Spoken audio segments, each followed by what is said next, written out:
Pemirsa, penyanyi Ruth Sahanaya tak menyangka aktingnya dalam film Glenn Fredly The Movie mendapat penghargaan. Bahkan ia masuk nominasi aktris pendatang baru terbaik dan pemeran pendatang baru terfavorit pada Indonesian Movie Actors Awards 2024 atau IMA. Istri Jeffrey, Wawo Runtuh yang ditemui mengaku bangga dan surprise aktingnya dihargai begitu besar oleh insan perfilman tanah air. Iyalah, apalagi kaget, saya yang ada kaget gitu kayak hah, masa sih gitu. Bener-bener kaget aja gitu, maksudnya disandingkan dengan semua yang masuk nominasi itu orang-orang yang udah khatam gitu, boleh dibilang udah jago di bidangnya, udah berpengalaman, yang sudah punya pemain-pemain yang berkarakter semua. Jadi kaget banget lah pastinya Widya ya, maksudnya ini bercanda apa gimana sih gitu.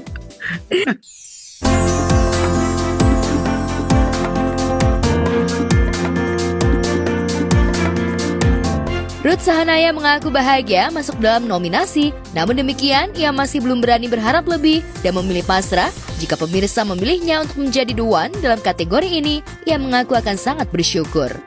Iya, saya berharap ya dari ketidak terdugaan ini ya gitu ya. Berharapnya untuk aku sendiri ya ini bisa jadi pengalaman berbuah kebaikan mungkin ya untuk perjalanan langkah-langkah aku selanjutnya gitu ya.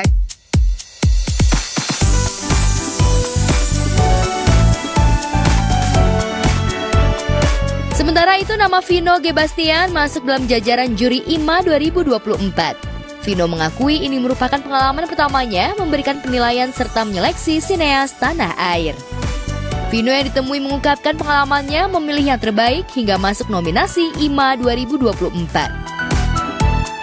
Dan buat saya itu cukup menjunjung tinggi keadilan ya. Jadinya apa yang dihasilkan putusan di IMA ini benar-benar fairness-nya benar-benar bisa kita pertanggungjawabkan gitu. Dan saya ini pertama kali masuk ke jajaran dewan juri. Buat saya penilaiannya ketat banget, detail banget. Mulai dari bagaimana seorang aktor itu bertransformasi, mendalami perannya, detail banget Mbak. Bahkan setelah penilaian itu pun masih ada juga debat lagi yang sangat panjang. Kita di sini bukan cuma hanya menjadi dewan juri penilai, tapi kita juga belajar gitu loh. Gimana sih sebuah ajang penghargaan itu dikemas dan mencari pemenang itu dengan sangat jujur, dengan sangat adil. Dan bagaimana saya sebagai aktor, karena ini penghargaannya mengkhususkan untuk aktoran, gimana sih saya melihat teman-teman itu menilai saya sendiri gitu. Dan itu membuat motivasi saya untuk kedepannya akan lebih baik lagi.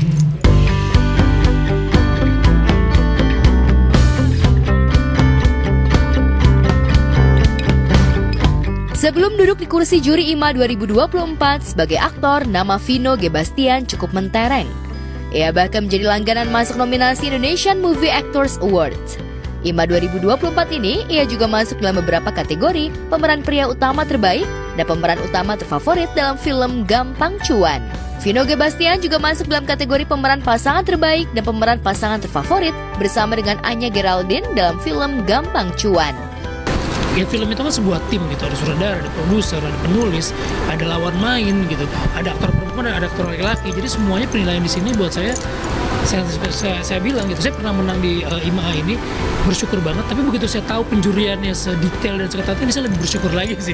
Saya udah pernah menang gitu. Jadi buat saya itu jadi motivasi saya untuk kedepannya bisa lebih baik lagi. Gitu.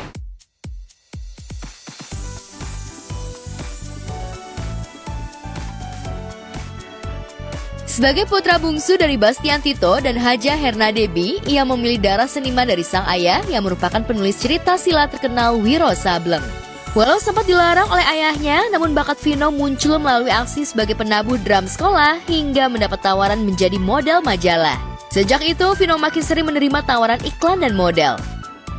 Pemilik nama lengkap Vino Giovanni Bastian sudah malang melintang sebagai model dan aktor sejak 2004 silam, memang memiliki karir yang mumpuni. Sederet film yang dibintangi mendapat apresiasi serta penghargaan, seperti Buya Hamka, Krisye, Warkop DKI Reborn, bahkan film laga Wiro Sableng 212. Totalitas akting Vino G. Bastian meraih prestasi yang prestisius, salah satunya memenangkan penghargaan pemeran utama pria terbaik dalam Festival Film Indonesia 2008 dalam Radit dan Jani. Tahun berikutnya, Vino berhasil membawa pulang piala penghargaan sebagai pemeran pria utama terfavorit dalam ajang Indonesian Movie Actor Awards 2018 pada film Krisye.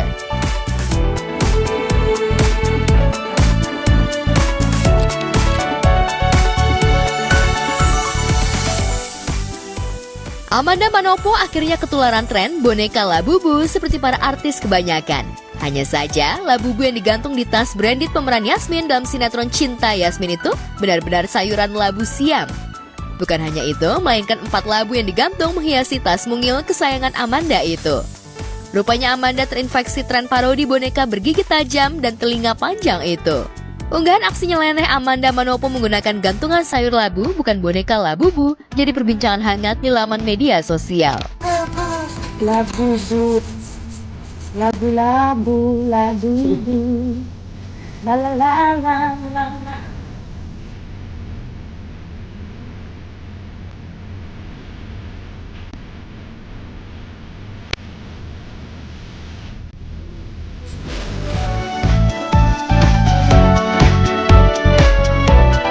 Tren parodi Labubu jadi perhatian publik sejak akun @cuepik memposting seorang wanita yang terekam ketika mengenakan gantungan labu siam dengan tali rafia terikat di tas hitamnya hendak membeli makan. Pemandangan itu sontak membuat sejumlah warganet tersenyum geli membaca captionnya, Labubu. Aksi Amanda Manopo yang seringkali membuat gregetan itu seolah terbawa dalam aktingnya di sinetron Cinta Yasmin. Walhasil, ia pun menjadi rebutan antara Romeo dan Rangga. Rangga bahkan sempat tersenyum bangga ketika mengetahui lamarannya diterima Yasmin. Namun ketika keduanya tengah melakukan sesi foto pertunangan mereka, Rangga menyadari jika Yasmin tak merasa nyaman berada di dekatnya. Padahal ini kan sesi foto untuk acara tunangan aku sama Yasmin. Tapi kenapa dia kayak gak nyaman banget aku deketin? Lagi photoshoot untuk tunangan kita. Tapi kenapa kamu kayak jaga jarak itu sama saya? Nggak jauh, enggak kok Pak. Biasa aja.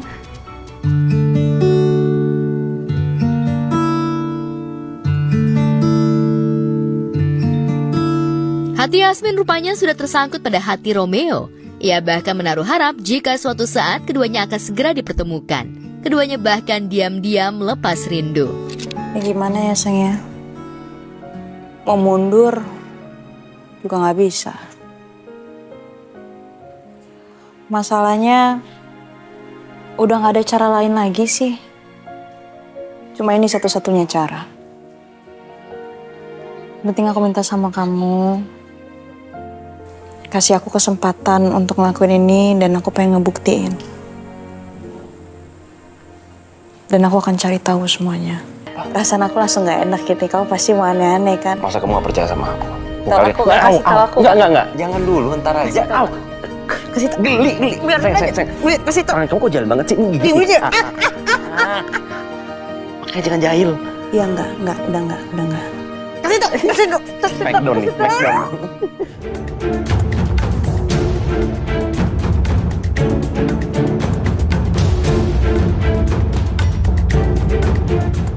Sadar jika Yasmin tak menaruh hati padanya, Rangga geram. Lantas bagaimana usaha Rangga mendapatkan kembali cinta Yasmin? Mau sarapan apa sayang? Aku percaya deh sama pilihan kamu. Pilihan aku pasti bagus ya. Kalau nggak bagus, mana mungkin kamu milih aku? Kamu makin jago yang ngombalnya. Yasmin pergi kemana ya? Itu kan mobil Romeo. Jangan-jangan Yasmin pergi sama Romeo lagi. Itu kayak mobil Mas Rangga deh. Nunduk sayang, nunduk. Jangan sampai ketahuan. Gua akan kejar lu. Lu mau ngapain? Lu mau nyelakain gua? Minggir!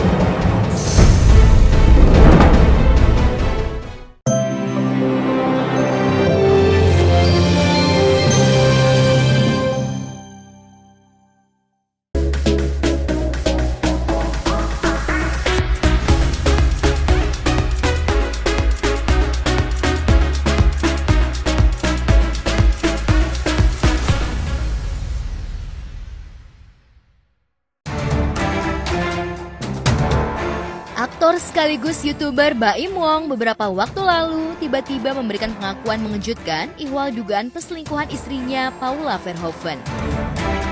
Tak tanggung-tanggung dan menggandeng juru belanya Fahmi Bahmit, tanpa tedeng aling-aling, kubu Baim mengklaim punya bukti dugaan cinta terlarang sang istri dengan pria idaman lain, bahkan pria tersebut disebut-sebut masih punya hubungan dekat dengannya. Saya memang bisa dibilang dikhianati sama dua orang terdekat saya, dari pihak perempuan sama laki-laki. Yang laki-lakinya itu adalah teman baik saya sendiri.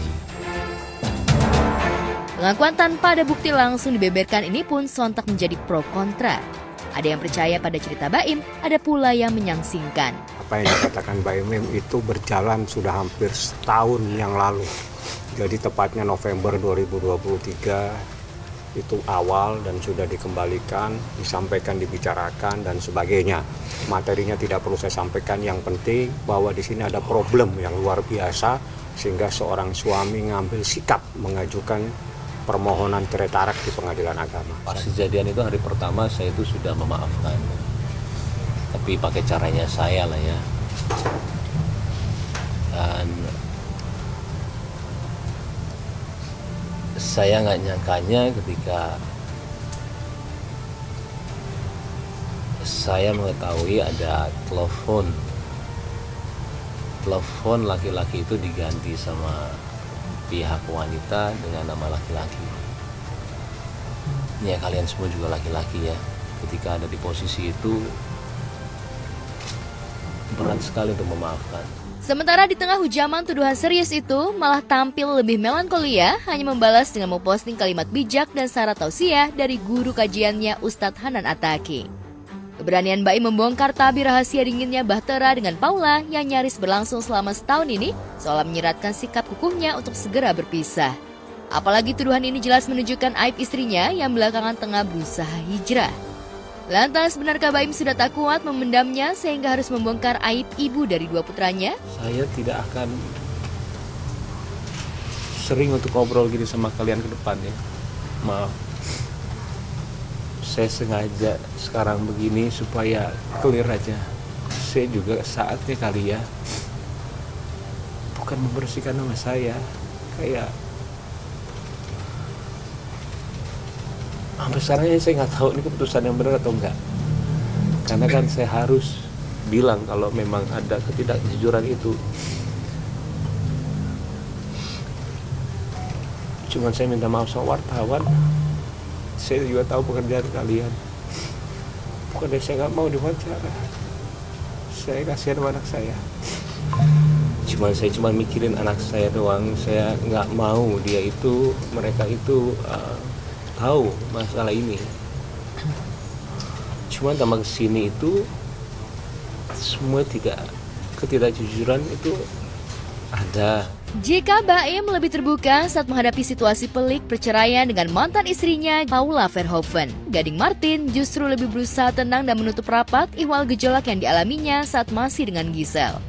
Tapi sayang tak berselang lama, setelah resmi bercerai, Gisel malah diguncang prahara video asusila dengan lelaki lain hingga ia harus rela meminta maaf pada publik atas perbuatannya. Maka wajar ketika Baim dan Paula yang relatif masih sahabat selebritinya, Gisel tak mau ikut campur urusan sejoli ini, kecuali mendoakan masalah yang menerpa Baim dan Paula segera reda. Pokoknya mah doa yang terbaik, kita kan nggak pernah tahu kalau jadi orang luar ceritanya seperti apa, kan semuanya pasti proses, jadi aku juga tidak berhak. Gimana, yang penting support untuk selalu saling ini aja, punya damai sejahtera ngelewatin semua musim yang sekarang gitu. Lelaki lain yang menyandang status suami dan ayah yang terkesan ogah membongkar tabir rahasia keburukan sang istri adalah JJ Govinda. Bak petir di siang bolong, tiba-tiba JJ dihujam pengakuan istri dari aktor Randy Kernet, yakni Lady Nayawan, yang mengungkap tabir perselingkuhan sang suami dengan Shahnaz Shadika sekitar Juni 2023 silam. Saya tidak cabut gugatan, tidak cabut gugatan, tapi dilakukan di mediasinya hasilnya apa? Kita buat akta perdamaian nanti. ada akta perdamaiannya. Tapi dalam derasnya hujaman isu petualangan cinta terlarang sang istri dengan pria lain, JJ berusaha tegar dan masih lapang dada, rela memberi kesempatan untuk sang istri agar kembali memperbaiki tabiat buruknya. Hingga kasus ini reda, JJ tak pernah terpancing untuk membongkar sedikit pun aib sang istri, hingga akhirnya bahtera keduanya kembali pulih. Di sini gue nggak mau terus-terusan nyalain orang, jadi lebih baik gue berkaca, introspeksi diri, mungkin ada kurangnya apa. Nanas pun sama, misalkan gue ada salah, pasti Nanas introspeksi, karena namanya manusia ya pasti tidak luput dari kesalahan. Tak heran jika Shahnaz pun tak mau ikut berkomentar banyak ihwal kisruh bahtera yang menimpa sahabatnya Paula maupun Mbak Imong yang relatif punya hubungan dekat dengan kakak kandungnya Raffi Ahmad. Iya kenal dekat sama Kak Paula, sama Kak Baim juga kenal dekat. Tapi kan Kak Baim sahabatnya AA dari lama ya, dari aku kecil udah kenal, sama Kak Paula juga dekat. Itu baik kok, Kak Baim baik, Kak Paula baik. Jika Gading maupun JJ tak mau mengumbar aib istri atau mantan istri, mungkin Mbak Im berbeda. Tapi warganet justru menyoroti akankah tuduhan Mbak Im berakhir anti klimaks di pengadilan seperti tuduhan Ari Wibowo terhadap mantan istrinya Inge Anugrah yang ditudingnya punya lelaki idaman lain di lokasi gymnya? Atau mungkin Mbak Im dan pengacara cukup punya bukti kuat sehingga kelak akan dibeberkan di depan majelis hakim. Cerita saya, insya Allah saya bisa mempertanggungjawabkan semuanya. Dan saya yakin apapun yang terjadi ke depannya, saya sama pengacara saya, ya kita sudah siap apa yang terjadi. Ada di sini namanya. Kalau Anda mau tahu siapa, tanya ke Humas. Jadi kalau bilang ini semuanya tiba-tiba, saya juga tidak mau suzon, cuman dari rantai semua itu, karena ini sudah 1 tahun ketidakjujuran itu ada. Saya sendiri juga kadang-kadang suka nggak percaya, jangankan kalian, saya juga nggak percaya apa yang terjadi sama saya. Karena saya selama ini cuman menahan semuanya selama 1 tahun. Meski belum terbukti keabsahannya apakah Paula bermain api dengan lelaki lain atau tidak, tapi tuduhan ini jelas akan merusak reputasi Paula. Apalagi beberapa teman hijrah satu kajiannya seperti Ria Ricis maupun Inara Rusli, mereka justru berada di posisi berbeda dalam mengalami masalah bahtera.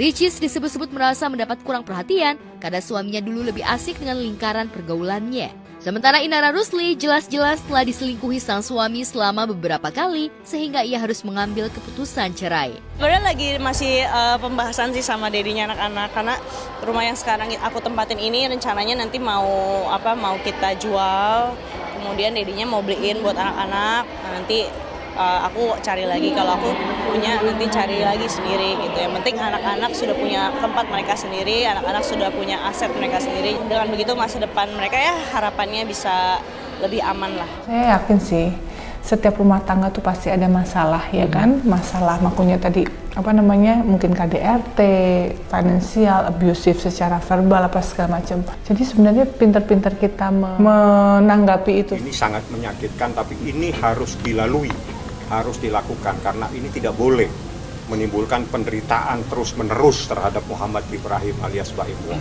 Bismillah, doain yang terbaik.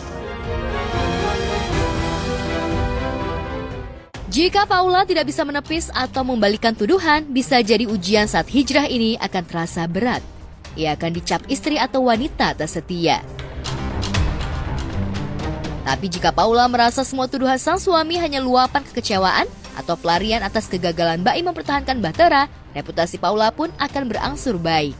Lantas benarkah Paula kini masih ogah merespon isu panas yang digulirkan sang suami karena tengah sibuk bekerja untuk membangun kemandirian ekonomi tanpa bertumpu pada lelaki? Balik lagi sebenarnya di agama juga kita diajarkan untuk tidak bergantung pada manusia gitu. Walaupun kita adalah makhluk sosial pastinya, tapi secara hati, secara prinsip kita harus bisa mandiri karena apapun yang dilakukan orang lain itu tidak berdampak ke kita. Maksudnya misalnya orang lain mengecewakan kita atau bikin kita nggak happy atau apa, itu supaya tidak masuk ke diri kita, jadi nggak berdampak ke diri. Selama hidup saya itu baru dibilang pelit sama satu orang. Itu istri saya sendiri. Itu juga sampai bingung. Kalau saya pelit, bagaimana mungkin saya menafkahi keluarga dia? Adiknya kita pekerjakan di sini, adik yang satu lagi juga saya menyiasati untuk buat YouTube tanpa saya mengambil uangnya sama sekali. Saya lebih kayak menjadikan ayo buat orang tuanya pun tiap bulan saya kasih melebihi dengan orang tua saya. Baik ya, baik. Ya ini saya bicara bukan karena saya karyawannya ya, karena emang dia orangnya baik. Yang dibilang netizen apa dan segelintir orang bilang pelit ataupun apapun itu ya, itu salah banget sih sebenarnya ya. Awas jatuh, hati-hati Mas. Gimana ya? Doain aja. Maaf permisi. Seperti juga Inara Rusli dan Ria Ricis yang memilih fokus daripada memikirkan pasangan hidupnya. Kesibukan aku ini bentar lagi aku harus live TikTok jam 8 ini, sekarang udah setengah 8, jadi aku sempetin untuk wawancara sebentar. Udah ditanyain sama orang lo di venue soalnya. Jika Paula tengah diterpa ujian tuduhan sebagai wanita tak setia, sementara Ricis dan Inara harus rela menyandang status single parent, artis Dhini Aminarti yang hidupnya bertabur cinta dan kasih sayang dari suaminya Dimas Seto justru diuji oleh kesabaran menanti buah hati dalam keluarga kecilnya. Ya, sejak menikah dengan Dimas Seto 2009 silam hingga 15 tahun pernikahan sejoli ini belum jua dikaruniai anak. Namun ujian pernikahan tanpa buah hati ini tetap dilalui dengan penuh kesabaran. Apalagi Dhini dan Dimas yang sejak lama menempuh jalan hijrah menjauh dari dunia glamor selebriti, lebih punya daya dan kekuatan berpasrah diri pada ilahi. Temanya kita hari ini perempuan bahagia. Mudah-mudahan ibu-ibu semua ada di sini termaksud perempuan-perempuan bahagia. Yang pertama, masih dikasih kesempatan sama Allah untuk bisa belajar Al-Quran. Semoga selalu istiqomah di jalan Allah.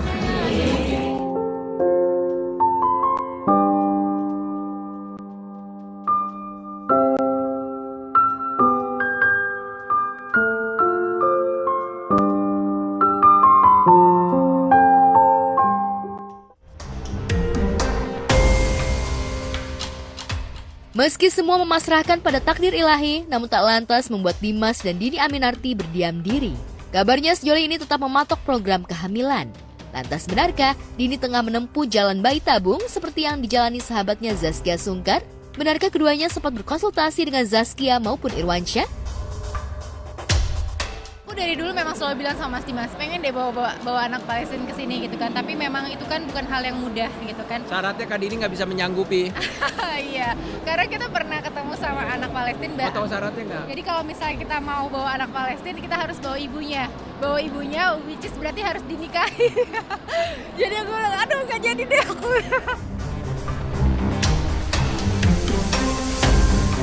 Seberat-beratnya ujian, toh pada akhirnya takdir Tuhanlah yang akan membawa arah kemana jalan hidup selebriti. Duka-duka, tangis bahagia itu akan terus dilalui seiring perjalanan waktu. Lantas bagaimana mereka memaknai ujian hidup yang menerpa ini? Di fase bosan gitu ketemu istri. Astagfirullahaladzim, itu bahaya. Mbak bukan curhat pribadi kan ya? Bukan bareng gitu. Enggak lah. Istri saya selalu kalau nggak ketemu berapa saat kayaknya udah kangen aja rasanya. Saya pernah ketemu, saya kenal Dini dan saya mengagumi kisah cinta mereka. Saya percaya dengan cinta yang mereka punya. Dan kalau setiap kita pasti setiap hubungan juga mungkin punya masalah atau apa segala macam gitu. Tapi saya percaya dengan cinta yang mereka punya dan ya kita yang lain kita doain aja gitu. Insya Allah semuanya baik-baik.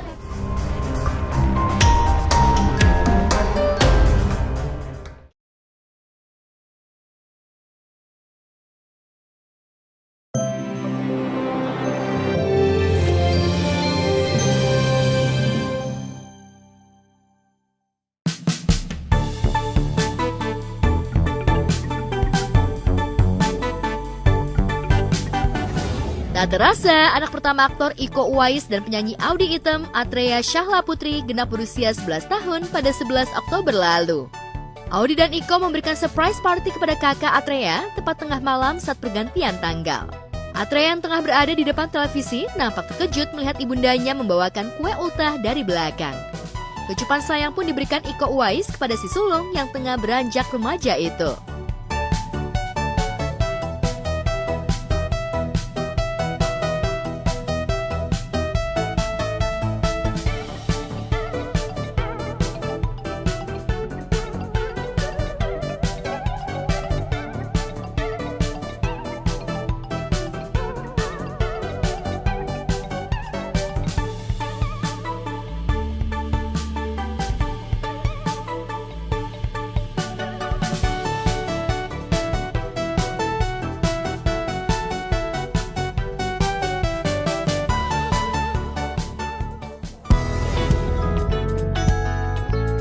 Siang harinya, Audi dan Iko menggelar pesta ulang tahun Atrea di sebuah wahana bermain anak di kawasan Jakarta Utara.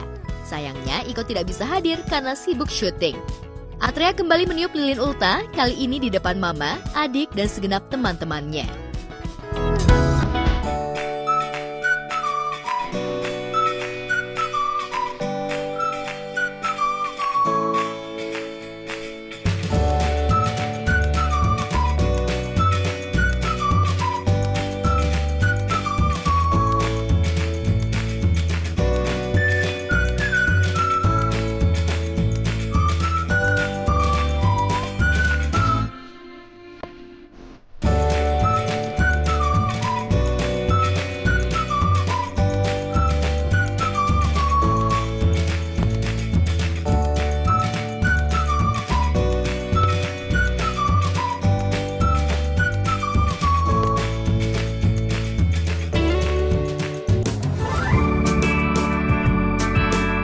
Selain suka menyanyi seperti ibundanya, sejak kecil Atrea juga sudah belajar ilmu bela diri dari ayahnya.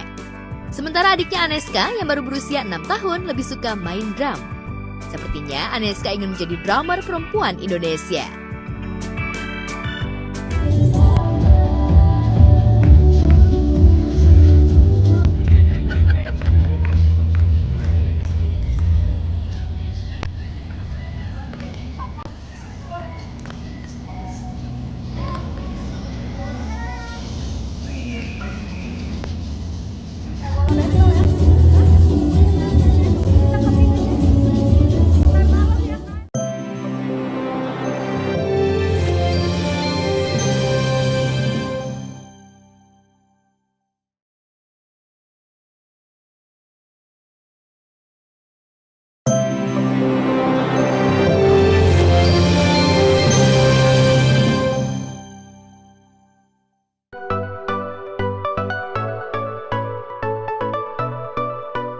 Pemirsa, Aliyah Mas Said dan Aurel Hermansyah sudah bersahabat sejak lama. Hubungan keduanya makin dekat usai Aliyah menjadi adik ipar Aurel. Tak hanya sering jalan bareng dan melewati waktu bersama, keduanya juga kerap terlihat berolahraga jogging bersama. Tak hanya mereka berdua, tapi juga ada Ashanti bersama cucunya Azura. Hal ini terkuak dari video yang diunggah di kanal YouTube Atta Halilintar.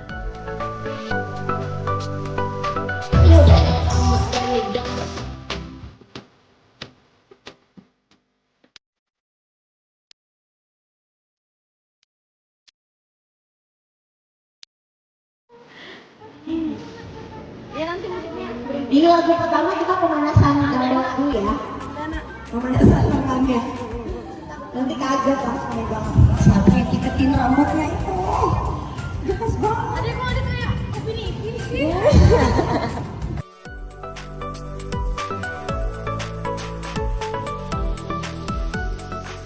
Sementara yang tak kalah mencuri perhatian, yakni keberadaan Aminah Hana Nur Atta juga tak mau ketinggalan ikut bunda serta tantenya jogging.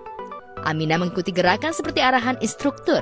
Sementara sambil menanti bunda serta neneknya jogging, Azura bermain wahana permainan bersama ayahnya.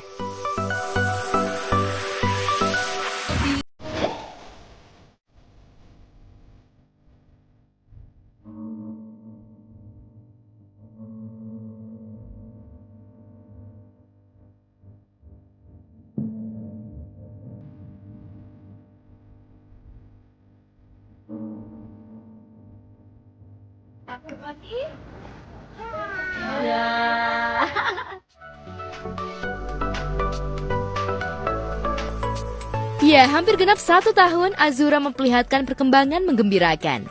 Anak kedua Atta Halilintar dan Aurel Hermansyah itu semakin terlihat menggemaskan seiring perkembangan usianya. Iya, alhamdulillah nih Azura perkembangannya makin hari makin menggemaskan. Dia bisa jalan. Terus sekarang udah manggil papa terus. Mulutnya suka maju-maju. Pokoknya lucu lah, ada aja perkembangannya setiap hari. Ya saya sebagai ayah senang banget lah dengan perkembangan. Kabarnya Atta Halilintar dan Aurel Hermansyah sudah mulai mempersiapkan rencana perayaan ulang tahun anak keduanya Azura Humaira Nur Atta pada bulan depan.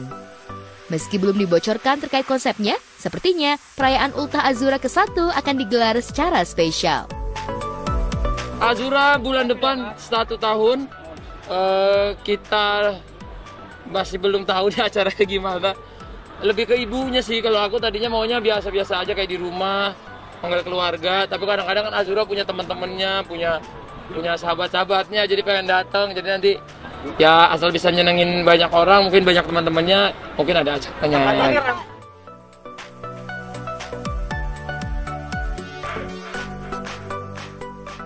Jika Amina ketularan nenek dan tantenya untuk jogging, sang bunda, Aurel, bahkan tengah tertular demam nonton timnas Indonesia berlaga. Bahkan saat laga tim Garuda melawan Bahrain, Aurel menumpahkan kekesalannya usai Indonesia ditahan seri Bahrain karena ulah kepemimpinan wasit Ahmed Alkaf yang mengulur waktu hingga 3 menit. Saat ditemui juru warta, sang suami Atta Halilintar yang dikenal gila bola mengungkap bagaimana rasa kecewanya pada kepemimpinan wasit. Namun ia ingin tim asuhan pelatih Shin Taeyong untuk lebih fokus menghadapi tim nasional Cina di Qingdao Stadion pada Selasa 15 Oktober nanti.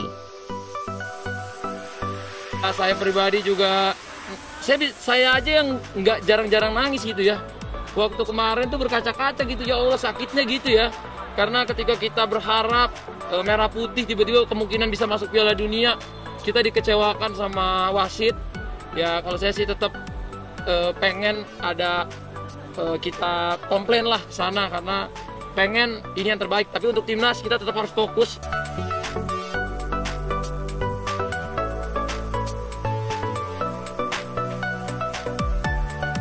Bukan hanya Atta, Erick Thohir, Ketua Umum PSSI, serta sejumlah selebriti juga berharap Jay Itzas dan kawan-kawan bisa mencuri poin 3 dari timnas Cina untuk memuluskan laga selanjutnya, sehingga Indonesia berpeluang naik klasmen di grup C putaran ketiga kualifikasi Piala Dunia 2026 ini. Saya text message satu-satu semua pemain, bahwa yang sudah lewat kita ke depan, kita punya mimpi besar 15 poin. Hari ini baru 3 poin, 3 pertandingan. Kalau lawan China dapat 3 poin berarti 6 poin. 6 poin dibagi 4 pertandingan, 1,5 poin. 15 dibagi 10, 1,5 poin. Masih ada harapan. Tetapi tentu ya kita harus mencari beberapa kemenangan yang ketika kita menjadi tuan rumah, tentunya ketika lawan Bahrain, lawan China. Ataupun menyolong ketika kita jadi tuan rumah dengan Saudi ataupun ya kalau Jepang sulit lah ya, tapi ya kita coba jangan kalah set dulu. Kalau dibilang ada ketakutan, pastilah setiap orang takut. Cuman saya lebih takut sama Tuhan, sama Allah ya, ngapain takut sama pertandingan. Prediksi skornya besok 2-1 buat Indonesia dong, Garuda di depan. Sementara itu, sejak minggu kemarin, Rafael Struijk dan kawan-kawan sudah melakukan latihan jelang laga melawan Cina. Dari akun resmi Timnas Indonesia, tampak punggawa Garuda sudah menjalani pemusatan latihan di stadion tak jauh dari Stadion Qingdao. Cold, eh? Yes. Di mana matahari? Di mana? China is dingin. Kayak di Bandung. Kayak di Medan. Panas. Weather is nice, so Dutch weather. Pokoknya mudah-mudahan semuanya berjalan lancar, terus udah gitu para atletnya juga dikuatin gitu. Jadi kan karena antara deg-degan sama fisik yang harus kuat itu bukan sesuatu yang gampang juga kan. Pokoknya semoga dilancarin. 2-1 deh yang real. Iya, 2 buat Indonesia. Kalau menurut saya Indonesia pasti menang 3-1. Amin. Kita menang, pasti menang karena memang secara kualitas udahlah, nggak usah diragukan lagi. Timnas kita sekarang udah keren, udah terbaik di Asia Tenggara. Di Asia juga menurut saya sekarang kita udah masuk top 5 dan mudah-mudahan sih pemain tuh pada bugar karena kita dikasih tempatnya tandingnya jauh benar. Nggak, akhirnya disiapin ini ya, katanya pesawat private jet ya. Keren. Oke, semua tanding dengan baik, kita doain. Habis ini main di kandang semua, kalau bisa Jepang juga nanti di kandang kita sikat. Meski laga melawan Cina tak bisa dianggap enteng, namun pasukan Garuda harus tetap optimis bisa mencuri poin. Apalagi dukungan supporter timnas sudah mulai berdatangan untuk menyaksikan langsung tim kesayangannya dari stadion. Bismillah Indonesia Cina, saya mendoakan yang terbaik untuk timnas. Setelah kemarin menurut saya menjadi sakit hati hampir semua masyarakat Indonesia. Tapi untuk timnas kita tetap harus fokus di lawan Cina, jangan mikirin yang belakangan lagi. Biar tuh urusan yang ngurusin. Untuk timnas aku pengennya tetap fokus aku yakin lawan Cina kita bisa dapat 3 poin dan kita bisa masuk ke peringkat atas untuk ke Piala Dunia. Lawan Cina ya Indonesia bisa akan lebih mungkin 2-0 lah menang. Yang pasti lebih unggul daripada kemarin. Semoga kita mendapatkan pertandingan yang fair juga. Buat punggawa-punggawa Garuda, jangan menyerah. Ini adalah waktu kita untuk mendapatkan skor kembali. Pokoknya apapun yang terjadi kita selalu mendukung. Aku mendengarkan saja. Besok dipimpin oleh Timur Tengah lagi. Ada kekhawatiran nggak? Mudah-mudahan sebelum pertandingan wasitnya sakit perut jadi diganti. Itu doa saya. Iya, Mas, sebenarnya kalau menurut regulasi itu nggak masuk akal sih. Negara Timur Tengah itu semestinya tidak boleh diwakili oleh wasit Timur Tengah. Tapi ini akhirnya oleh wasit Oman apa Bahrain? Oman ya dia? Oman. Kita lawan Bahrain diwakili oleh wasit Oman, itu juga udah menyalahi aturan. Terus kita jadinya seri mestinya menang, tapi nggak apa-apa, udahlah, biarin aja. Biarin itu jadi dosanya dia. Oh iya, mudah-mudahan wasitnya juga bisa adil karena ini internasional kan. Ayo dong gitu kayak hari gini masa sih masih nggak adil gitu untuk ajang internasional, harus adil. Semangat Indonesia!